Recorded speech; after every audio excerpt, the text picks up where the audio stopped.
fìtínà ni ogun tó wáyé láàárín Amẹ́ríkà, Israel àti Iran o. ẹ yé dá sí ohun tí kò kàn yín nípa rẹ̀.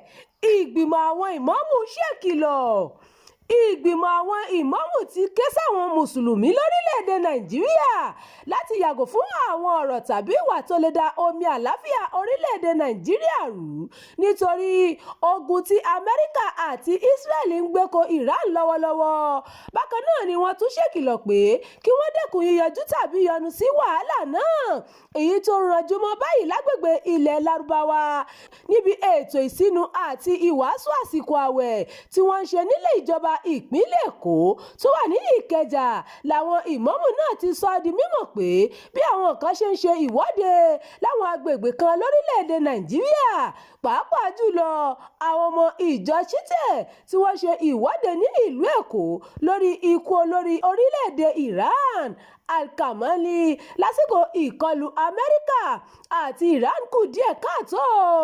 Adarí àgbà fún ìjọ Ansarudeen lórílẹ̀‐èdè Nàìjíríà Sheikh Abdulrahman Ahmad tó gbẹnusọ fún ìgbìmọ̀ àwọn ìmáàmù ìjọ mùsùlùmí náà pè fún sùúrù àti ìpamọ́ra pẹ̀lú ìkìlọ̀ pé orílẹ̀-èdè Nàìjíríà kò gbọ́dọ̀ fi ààyè gba wàhálà gbáyé láti dá rúgúdù sílẹ̀ lábẹ́lé rẹ̀.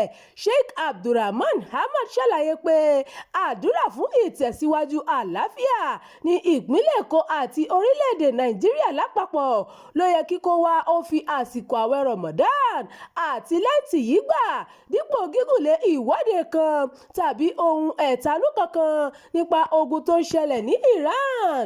Fìtínà lohun tó ń ṣẹlẹ̀ nílẹ̀ Lárúbáwá o. Àwọn ìmáàmù àgbà náà tún wòye pé ohun tó ń ṣẹlẹ̀ lágbàáyé lọ́wọ́ yìí kò ṣàìkan Nàìjíríà.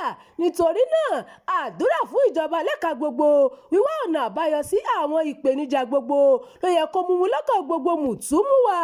Ẹ yẹra fún fìtínà o nítorí pé bí ó bá ṣẹlẹ̀ tán àti ẹni tó mọwọ́ mọsẹ̀ àti ẹni tó jókòó jẹ́jẹ́ ní ọ̀rọ̀ náà yóò kàn o. Fìtínà ni ogun tó ń wáyé nílẹ̀ Lárúbáwá. Àsìkò fún àdúrà àti láti wá àlàáfíà nìyí, kì í ṣe àkókò fún ìwọ́de àti ìfẹ̀hónúhàn kankan, kì í ṣe àkókò àti máa bú èbú, kì í ṣe àkókò ìlà ìlò, àkókò ìrònú láwà.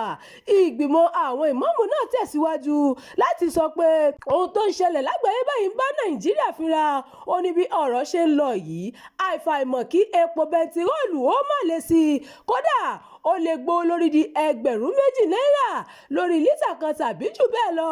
Wọ́n tún kẹ́dùn lórí àwọn ẹ̀mí tó ti lọ àti dúkìá tó ti bàjẹ́ lábẹ́ ìkọlù náà. Wọ́n ní bí àwọn èèyàn kò bá ní ọ̀nà àbáyọ fún àwọn ohun ìbànújẹ́ wọ̀nyí kí wọ́n má ṣe dákun.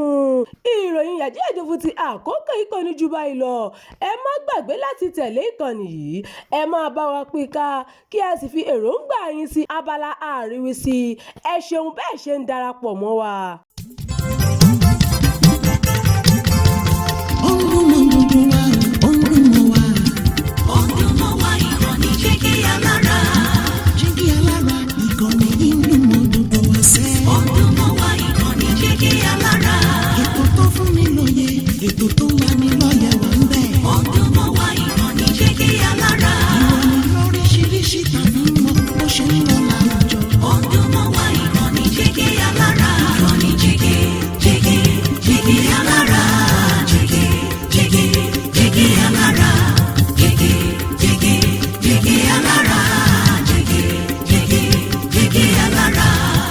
Ìkànnì Jígí Alára 24, bàbá gbogbo.